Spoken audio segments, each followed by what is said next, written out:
What is up, guys? Did you miss us? It's been a little bit since we've been able to stream up some modern Magic, and as you can see, we're at a new location.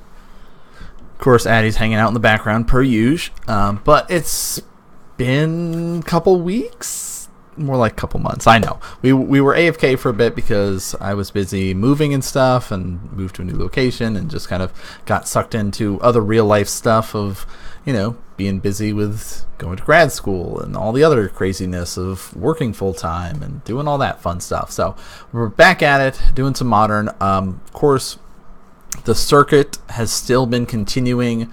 We've gone through Season 8, recorded up all the matches for that. That's finished. Look, even Sophie's going to come hang out with us. So we've gone through all the coverage for Season 8, and now we're kind of in Season number 9. We're actually 4 weeks into Season 9. We have the coverage. All the VODs are here, hidden away. Right, you'll find out about what's going to happen with that soon. We're working things out about when we get a chance to do the coverage, so you guys know what's going on, all that kind of fun stuff. But for at least tonight, I've got 4 rounds to go through and do coverage. Like I said, I've got plenty of other rounds and matches, but I think we're only going to do about 4 tonight. So let's kind of just jump into it. Enough of chit-chatting from me. Let's actually go over and see kind of what else is going on in the world of Magic. All right, so this is our most recent recording of matches, and we're kind of going to be doing Grixis Death Shadow versus Jund here. So for those that have followed along with Modern Magic Monday's circuit, you should know the name Andrew Burns, at least if you were paying attention to that Season 7, Season 8. He's kind of cropped up. RJ had been running around in the early days, some of like the first 3-4 seasons, and then had kind of faded off a little bit here and there, but now he's coming back in full swing and doing quite well for Season number 9. So we're going to have to see how things kind of go for him going forward here, but should be pretty exciting. Andrew's also kind of our resident, Death Shadow player, if you will, or this sort of green black X, red black X deck. Just kind of adjusting how he plays. He was a big fan of the Traverse lists and ran a couple different variants on those. Looks like he's going to be piloting Jund tonight, so we're going to do our best to try to kind of keep an eye on how things work out for this. It could very well be that he's on a Death Shadow list as well, and I'm just not paying enough attention to it for that week. Again, I don't watch their matches, and thank you, Windows. Don't need your notifications right now. But I don't watch the matches as they play. I just sort of take the VODs and view them for the first time with you guys. So that makes the commentary better, in my opinion. You don't know what's going to happen. You can sit here and go through things and work out plays and discuss it with all of you guys sitting at home. So that's kind of what does happen here. And we'll talk a little bit in and out of the decks. RJ came back and he had been playing Infect recently, and it looks like he's switching it up for this week and going to Grixis Death Shadow. I know he's been borrowing other players' decks. I believe this is TJ's list that he is currently piloting. TJ is one of our 2-time champions. He was able to do quite well. We have 2-time champions there, Lyle and TJ. So kind of really pushing themselves as the top 2 in the shop in that regard, for having 8 seasons, 6 unique victors, and then of course 2-time champions. We'll see if Season number 9 brings about a new champion. And again, if this is your first time tuning in, how things work out is we do a 10-week long season over at Comic Kung Fu in Winchester, Virginia, where the players battled out, and just like any normal weekly Magic set, they get to acquire points that go towards their payout at the end. So let's say a player goes 4-1. Hey, great job, you did really, really well, right? So there's a certain amount of points that are associated with each win, right? So that player would have 12 points, because you get 3 points for each match win. All right. And of course, every match is best 2 out of 3. So that means 12 points go towards that week, and we add up all their points at the end of the season of that 10 weeks. And the 8 players with the highest points after those 10 weeks does get that nice little chance to compete in the top 8 for some cash money there. So we see a cycled Street Wraith here. And this is on my end of doing my best to try to keep up with things, because I am kind of the eyes in the sky, doing my best to keep an eye on people's life totals. And from time to time I do miss things, so you guys sitting at home will have to help keep me honest with this. So we do see that cycle Street Wraith, and then we're going to see a fetch shock here. So dropping down to 17 and down to 15. Let's see, does he got a Thought Seize or something like that?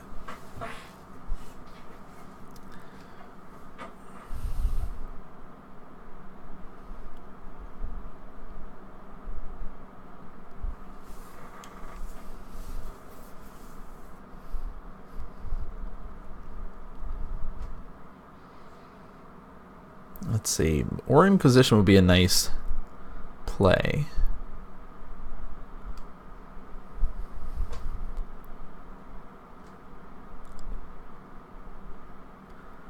And that's what we're going to probably see from these players early on, is sort of a resource management style. Looks like he didn't have any early play in that regard, but Will Thought Scour himself here. And he says, okay, I'll throw these 2 in the graveyard. One of his Death Shadows does hit the yard there, and will be able to untap. But basically just sort of, okay, Bauble, Street Wraiths, right? I'm doing all this resource management here. And, well, Flooded Strand, or sorry, Polluted, going to be hitting, dropping down to 14. We'll probably see another shock off of that as well.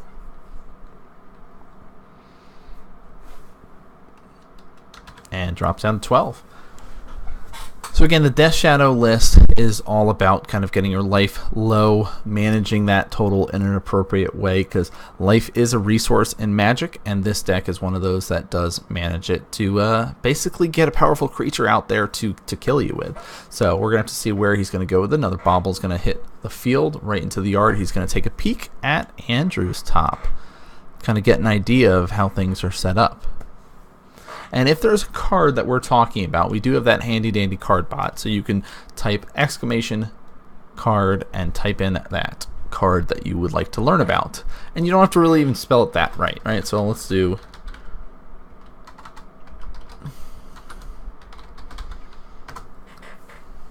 So here's my Gurmag Angler. That, again, a good example of how the chat stuff works. So...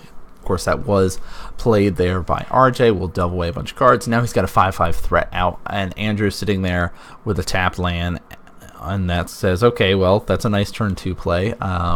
Let's hope for the best. Oh, you already know what that card is. Great. So now you have at least a little bit of an idea of what I'm hiding in my hand. And oh, I wonder what he's going to do. Sorry, I thought he was passing after that, but no, it was just the Bauble trigger. Alright, so Gurmag on the board, no threats. Bloodstained. Let's see. We got a quick peek there. It looks like Liana of the Veil.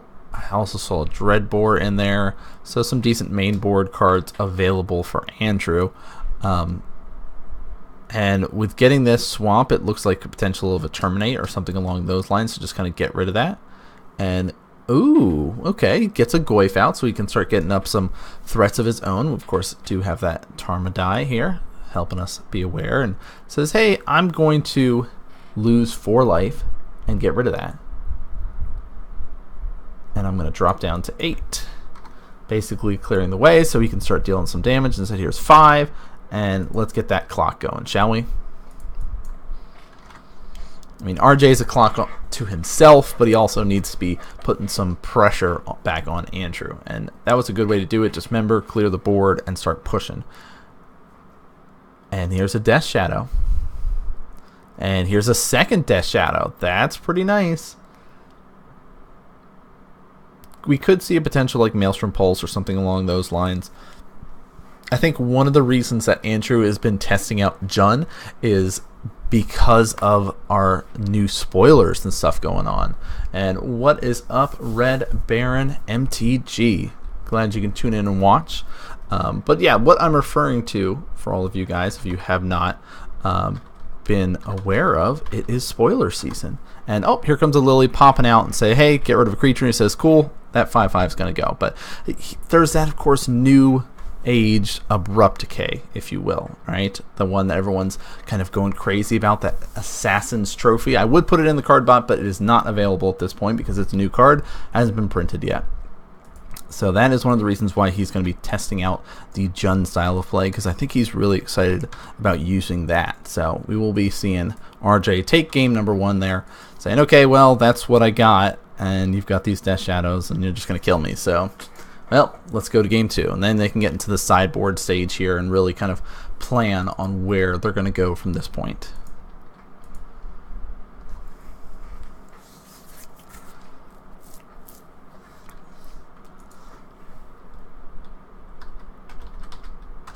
All right. Bam. All right, there we go. Getting all set up here. Doing my best. Sadly, co-host was not able to join me tonight, so I'm doing the whole one-man show again. But we will be getting Brett back in and joining us soon, guys. I know we're going to be able to stream up this week. I've got a bunch of doctor stuffs next Monday. Depending on how things go, I'd love to stream up again and hopefully get us back in a consistent schedule, but we're going to do our best to at least bring you guys as much coverage as we can. We might even get back into some weekend coverage every now and again, just to kind of play catch up on some of our matches that we've missed over the last couple of weeks. So again, that's kind of our big thing this week is, just get back in the swing of it. And, I've been missing out on some Magic discussions and glad to be able to do it. Thanks, Red Baron. That's the big part of it is doing that whole solo thing and trying to keep the momentum going without too much pauses and stuff, because I know a lot of people come here to get that insight and learn about different matchups and understand what's going on, but it definitely helps having that co-host to kind of bounce ideas off of and, have somebody else break down the plays a little bit differently. So but this is an interesting matchup. A lot of people might have thought that Grixis has started to fall off, and maybe once the new set comes out, when we return to Ravnica again, that there might be a little bit less Grixis and maybe a little bit more Traverse because of like the Assassin's Trophy and stuff like that.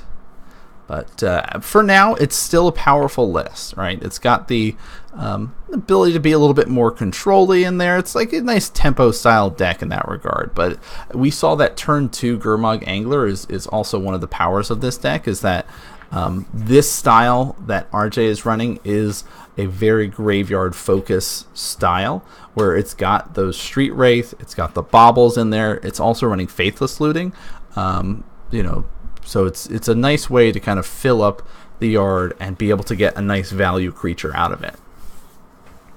But this time around, Andrew's going to be on the play, and last game we didn't really see that sort of resource trading between the two players. Nobody really had any hand disruption. It was just sort of like, all right, Andrew's going to play his man land tapped and pass, and then RJ's like, all right, I'm just going to keep throwing stuff in my graveyard, and here's a 5/5. Do you have an answer? Nope. Well, all right, you play Goyf. Well, I'll just kill that, and I'll push for 5.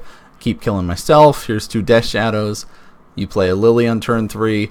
You're just still behind. Like, that's a nice thing to have a Lily on turn 3, but without any backup with it, it doesn't really do much. So let's see if the players are happy with these hands. I see a Lily in Andrew's hand now. Looks like a Scooz as well hidden up there.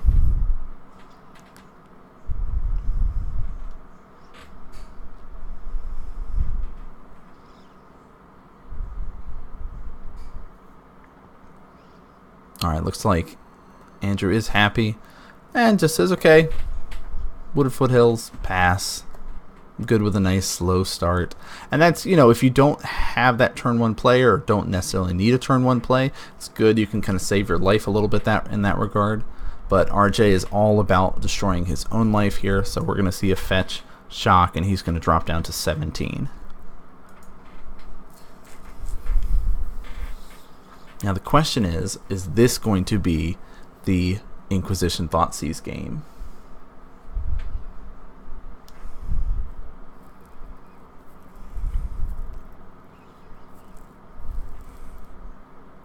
It is. Okay. First little sight about what's hiding over here. So we see 3 lands, Fatal Push, Scavenging Ooze, and the Liliana. So the real decider here for RJ's side of things is, okay, do I care about that removal spell you have? Do I care about that creature you have? If you're able to land that Liliana, is that going to really mess up my play based on what I have in my hand? I think really you have to kind of gauge based on what's going on. If RJ has a little bit more slower of a hand, more control-y, he might decide, you know what, I don't have any threats out early, let's get rid of Lily. You know, could be fine with having everything else there and say, well, there's no creatures running around. Skoos can sit out there and deal 2 damage here and there. I'm not that worried about that, but uncontested Lily when it's Andrew on the play makes it really hard. So we do see that kind of bobble, taking a look at things. Andrew's going to be doing that nice little fetch away on the end step. Grabs himself an Overgrown.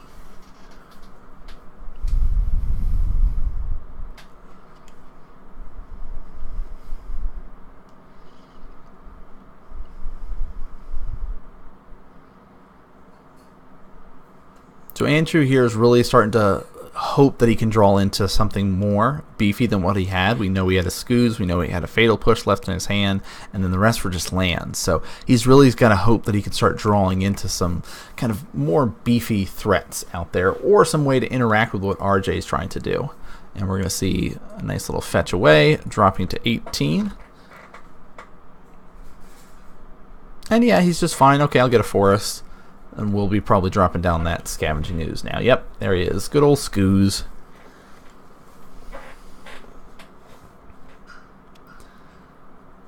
And RJ says, okay, you had that 1 threat. That's fine. I'll just kill that off. I'll take 4 damage. RJ drops down to 13.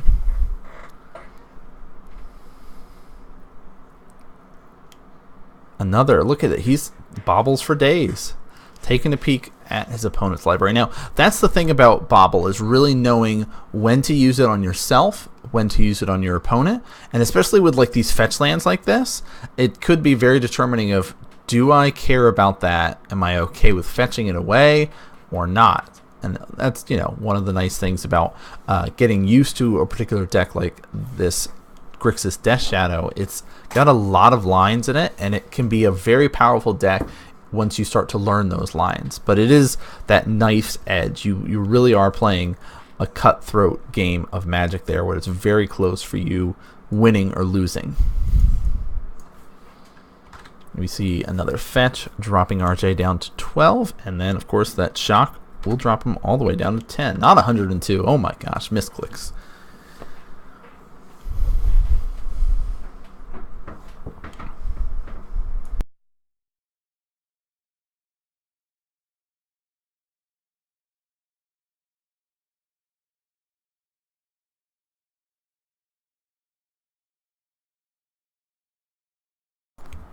See a nice little follow-up here for RJ with that, of course, next set of threats. And looks like another fetch coming off for Andrew. But yeah, that's a, you know, Gurmag Angler is a nice backbone for the Grixis Death Shadow. It's a light threat deck where it's relying on those big beefy creatures like that. It's relying on the Death Shadow. But if you have a way to manage and deal with those, you can beat the deck pretty well, right? Like, eventually it's going to run out of gas, and it's not going to have threats. While where Andrew might be a little bit late on some of his threats, he does have those man lands that can come on later in the game. He's got other ways to deal with it, like main board planeswalkers and stuff, where some of the Grixis lists have shaved down to their planeswalkers hang out in the board now. This is game 2, though, and oh, here we go. Jumping back in with our next set of lilies.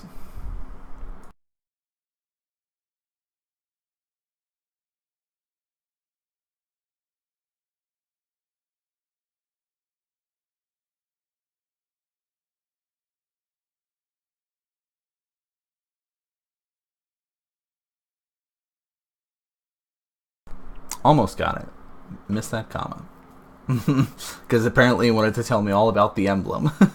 But again, if there is a card that we are talking about in chat that you are not familiar with or just can't remember, you can do exclamation card, type in the card's name or close to it, and you'll be able to find all the facts and information about that. But we did see a nice little kind of trade-off there, bolting, killing off the Liliana. So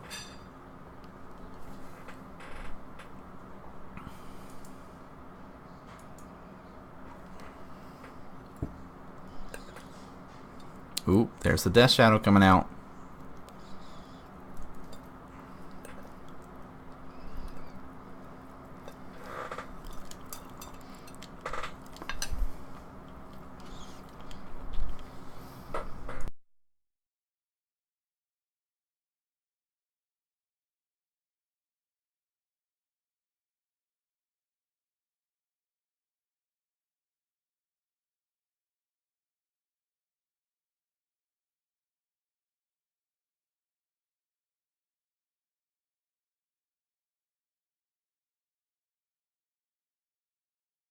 As soon as that Death Shadow hits the field, it's immediately pushed off a cliff.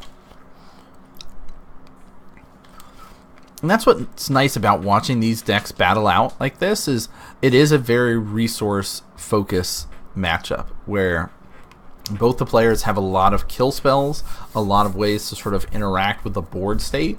So both players have to try to manage things as well as they can. And ooh, here we go.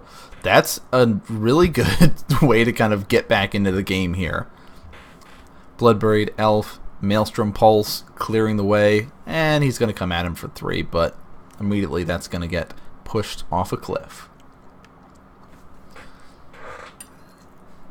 And that's a lot of what's going to be happening, is it's going to be a lot of this back and forth of these players trying to land a threat, trying to get some board presence, and a lot of just hoarding spells like this to kind of interact. Okay, I might be able to take a few shots here and there so I can be able to get some big momentum a little bit later.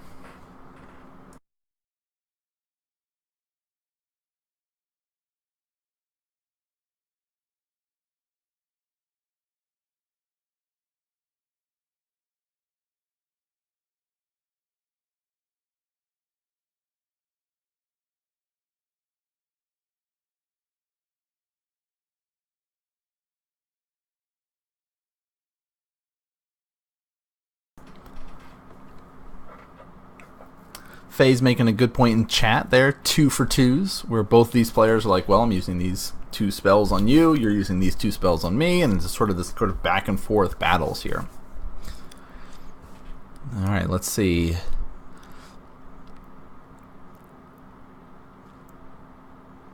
Alright, getting some graveyard interaction going. Also a way to kind of get back into it, be able to draw some cards off of it. Let's see how RJ's feeling about it, though. And he's going to be fetching down to 9. Could go a little bit lower. Again, it's kind of getting into that danger zone.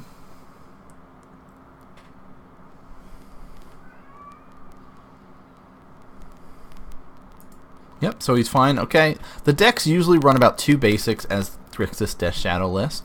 You know, for the most part. You do see every now and again there might be some variance on that, but... Ooh, okay, Snapcaster is going to come. So that's really going to be a nice way to kind of force that sort of graveyard interaction here. It says, I'd like to bolt you.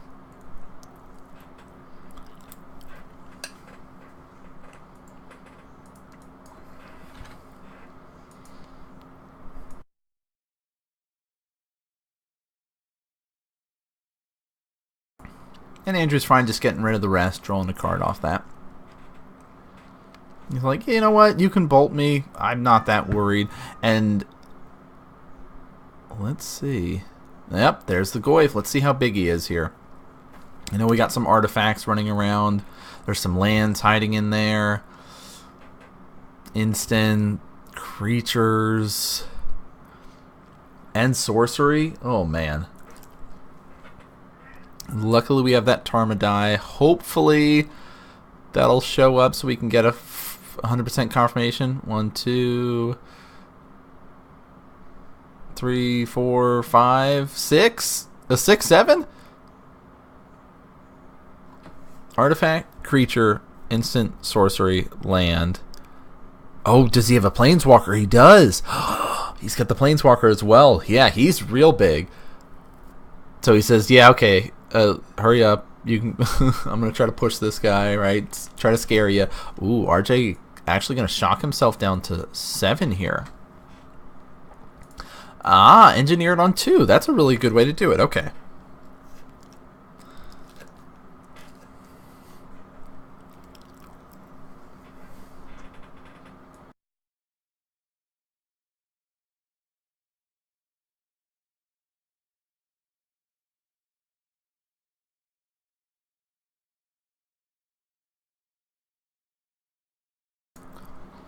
So nice sort of little trade-off there. Okay, let me try to push, or let me try to push in for some damage. All right, activate engineered, clear the board, back to square 1 again.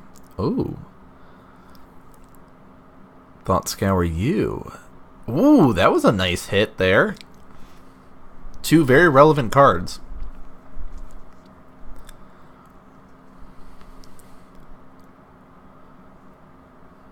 I think that's a really smart decision on RJ's part to kind of switch things up a little bit. He's already got a lot of mana, so not having as many cards in his graveyard, like, it doesn't matter as much. That's going to be scary, though.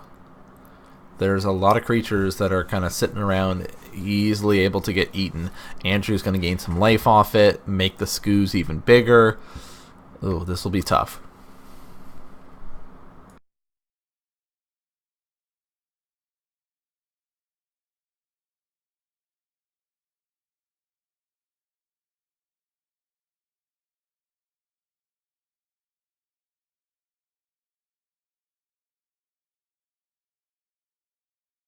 And there we see the Faithless Luden coming out, trying to get some extra resources added to RJ's hand. Maybe fill up his graveyard for another big guy.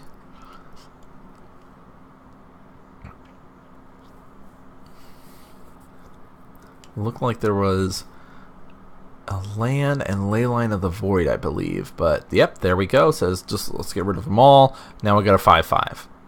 And he says, okay, I'm going to eat this Goyf.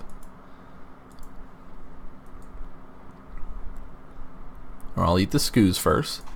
Go to 13. I'll eat this Goyf. Go to 14.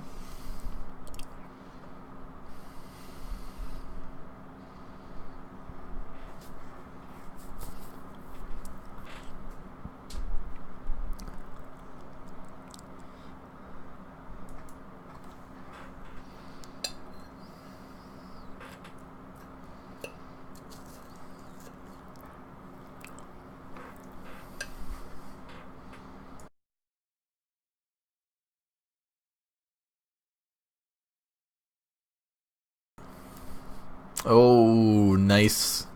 Maelstrom Pulse. Go away. I'll eat that. Here's a 5/5. I'll eat something else.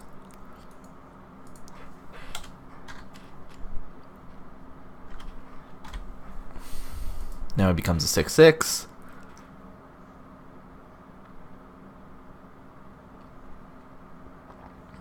Yeah, 1 to 2 pushes is really where it's at this point in time.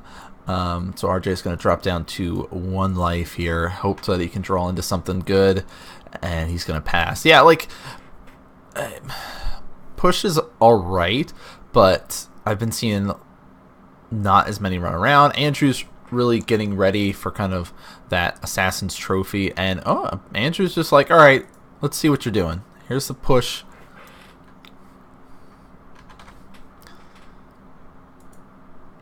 I like to push that guy. And he says, yep, that's fine. I had an anger as the other card hiding in my hand. But now RJ has got nothing. Andrew's got 2 cards in his hand.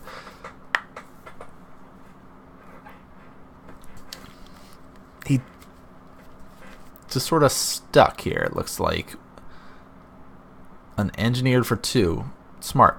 Like, you know there's Scoos, you know there's Tarmogoyf. Like, that 2 is a solid way. But it just takes 1 Bloodbraid Elf to kind of rain on his parade. Well, alright. It says, hey, here's an Abrupt Decay. Let's kind of clear the way for a Scoos. If RJ can't find something, we're going to game 3. Oh, Street Wraith. Yep. Not going to do it. So we're going to be going to game number 3, guys. Tied up. 1-1 now.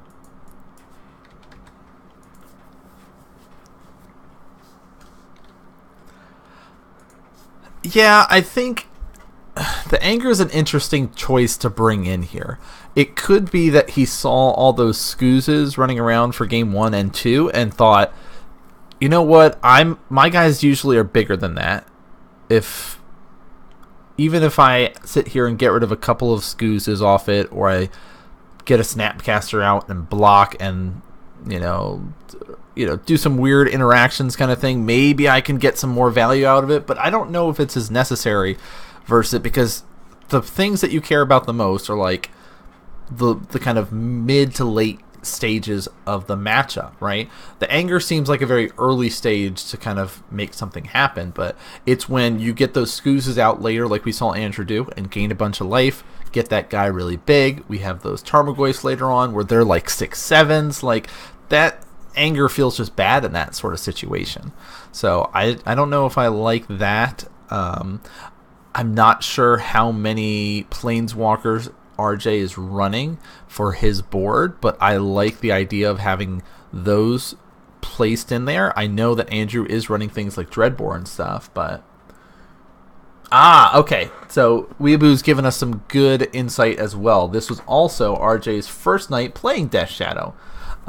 He learned a lot about sideboarding that night, and that does make a lot of sense. I do know that he had recently returned to Magic, had taken a little break and been playing Infect up to this point, but decided he wanted to kind of step things up a little bit into a little bit more tempo oriented, not as much of an all-in. Yeah, still kind of all in, but it's a powerful deck, so I'm glad to see him switching it up to something like this and learning the ins and outs. Like Andrew is normally a Death Shadow player as well, so he also has a good idea about the mindset of the deck, right? So he goes, okay, I know what you're supposed to be doing with a Death Shadow type build, even if your Grixis was like built differently than my Grixis, or even if it was built differently than like the Traverse list, I still have the basic idea of what I should do with Death Shadow.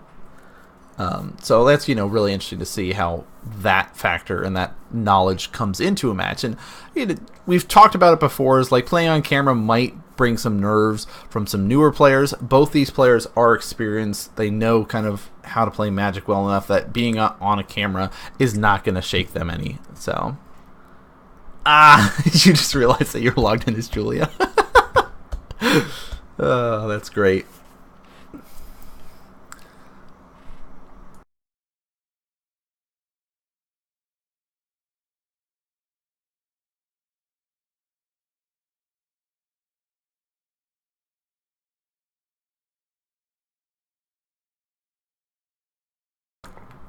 So what decks are everybody playing in Modern right now?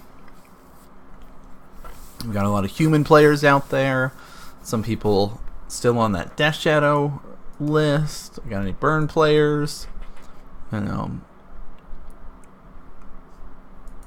Hardened Scale players out there? That's the deck that I wish I could play. But I don't have Mox Opals or Arcbound Ravengers, so I'm not going to play that anytime soon. But then again, if I had Mox Opals, I would probably be playing Lantern Control, so, Hard Infinity, so good. I like that, all of them. I'm playing all of them.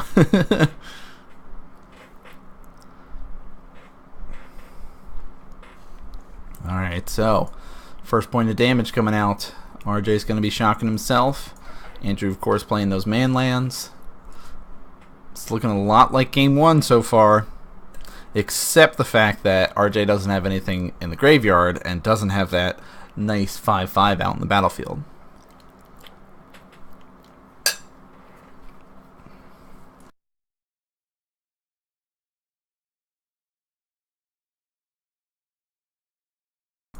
Nice cleanup there. Dark Confidant came out and was immediately bolted. You don't want that sticking around and getting more card advantage there for Andrew. So, but RJ seems kind of stuck here. Like he seems like he has a very reactionary hand, and so it's that should kind of give Andrew a little bit of a tell about how things are going. And he knows that the Grixis lists don't generally have too much Planeswalker removal, so Andrew might be considering going that route if he can land one early. And RJ is going to be fetching away, dropping down to 17. Now he has to be careful about kind of like throwing one out now, like when RJ has all this untapped mana, because of the ability to counter it and all that sort of shenanigans, and just going into a counter spell, playing into it, getting kind of wrecked by it, and allowing RJ to untap and play whatever he wants is not where you want to be. Again, in a very resource focused matchup, you got to be very mindful of something like that.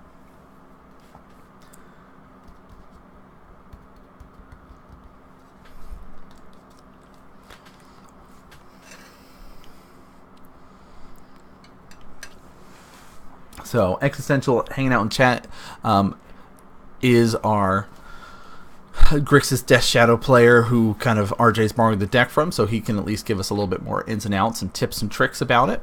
And we do see nice Bloodbraid Elf going to be coming out, trying to come out and say, hey, here's 3 damage.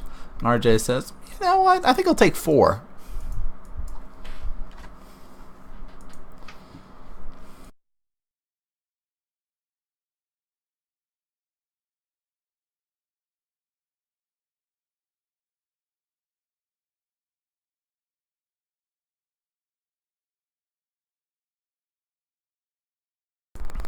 Alright, first Death Shadow on the board. Not that strong right now, but could get bigger.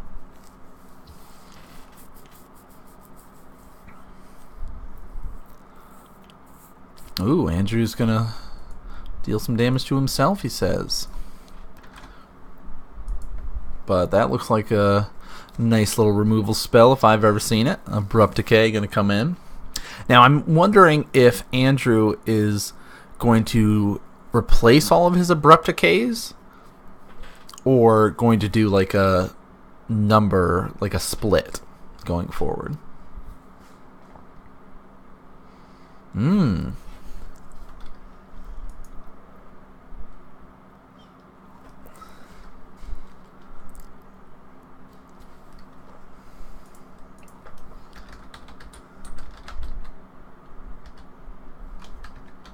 Alright, here's the Inquisition. I don't remember what he got off the Cascade, but he doesn't have to cast it if he doesn't want to. It's a may. You may cast it without paying its mana cost, so I guess he chose not to, whatever it was. But Inquisition says Lily, Bolt, Kolgrim's Command, and Hazaret. That's spicy. I like that.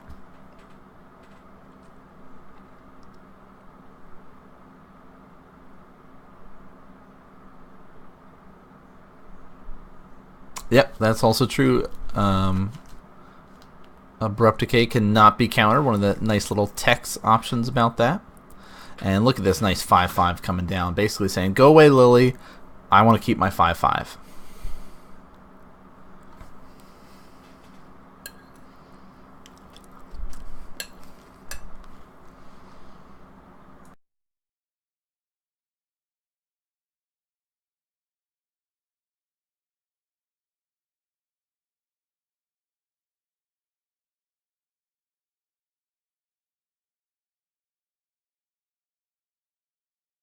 So Andrew's in the tank.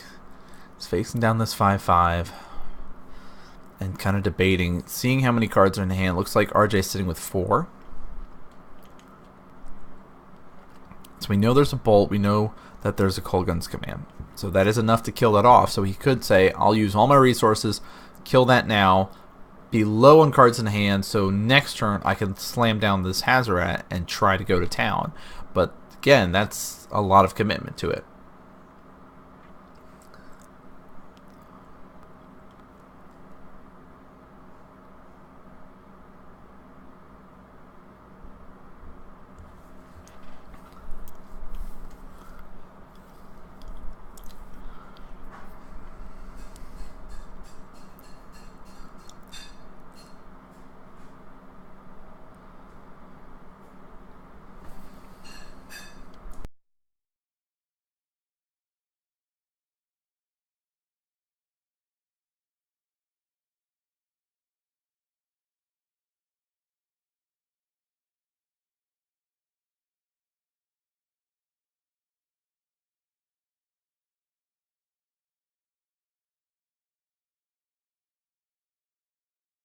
you can come to Chick-fil-A. We go every Tuesday. Come get a milkshake with us.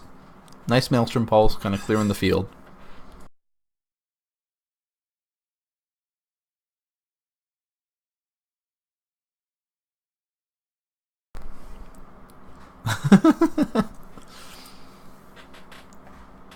I'm telling you, Chick-fil-A every Tuesday. 6 o'clock. Well, more like 6:15, but 6:15-ish. Get some chicken, get a good milkshake, be ready for some magic. And this is kind of scary. He's going to throw a bolt up. RJ falls to 6. There's still that Hazoret. There's still that Kolguns.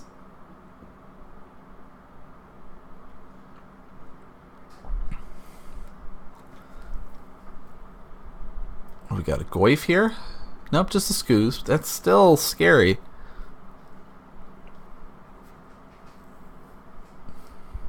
Says, I'm going to immediately eat this. And that's going to get a push.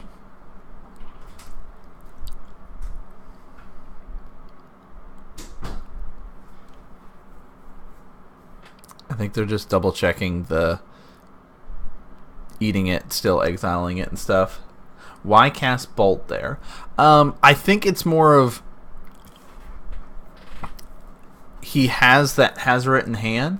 So it's kind of that if I can just get him low enough and allow Hazoret to get onto the field, I can just finish him off with Hazoret.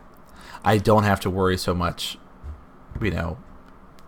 It's very tempting when you get that you're facing against a Grixis Death Shadow player when they're low and you're like, oh, okay, I just need a few good hits to the face and I can just finish them off.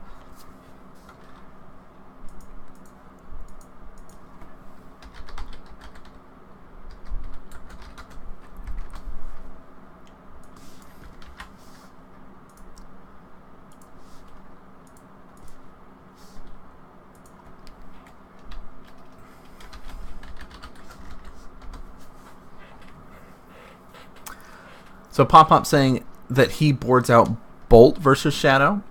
And yeah, I think it's, you know, some players play specific ways when they're playing these matchups. Andrew is more of a Death Shadow player going into the Jund, so a little bit more like he I think has to like adjust his brain. He had played Jund previously, and now he's kind of going through this. Hold on, I need to update my Facebook status.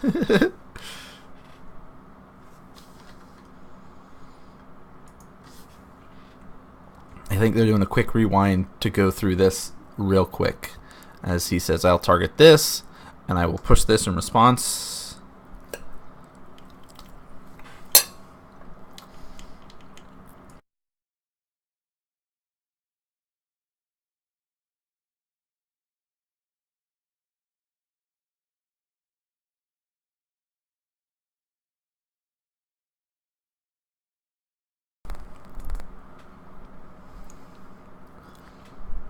The question, I guess, was about the Scoos and the path or the fatal push, the just stacking and making sure that he still had that card be exiled and gain life and stuff like that. I think they were just making sure they were doing that correctly.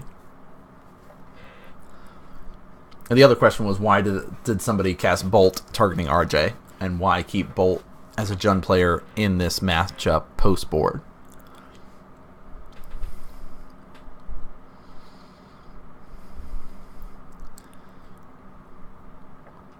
He's got another Scoos. Oh, man. Again, this is that, like, let's drain resources here. RJ's going to go to 5. How low can you go? It says, I'll just eat that. Just in case. In case you're trying to Snapcaster push me, I'm going to sit here and get that before you try to do any shenanigans.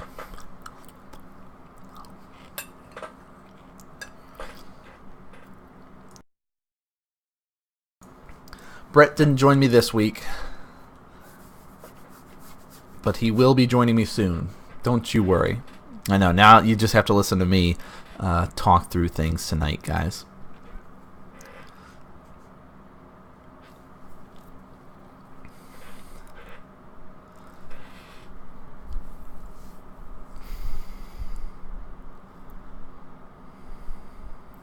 I believe Andrew still has that Colgans as well. So, eat something off the scoos. You know, go push the attack, and let's see what happens. It says, oh, he's going for the Hazaret. He's going. Got a way to stop that? Didn't think so. Check out my indestructible haste creature. Thanks, Pop Pop. I played it maybe season 6 for a little bit there before it's in this kind of updated, more streamlined version, and loved playing it then, even in the old version. So I might have to take you up on that soon. And yeah, he just says, okay, eat that, come at you, and let's finish it off. So, whew, pretty exciting round 1 for you guys. And let's update our chat so people can actually see. There we go. Pop Pop owns every deck. That's true.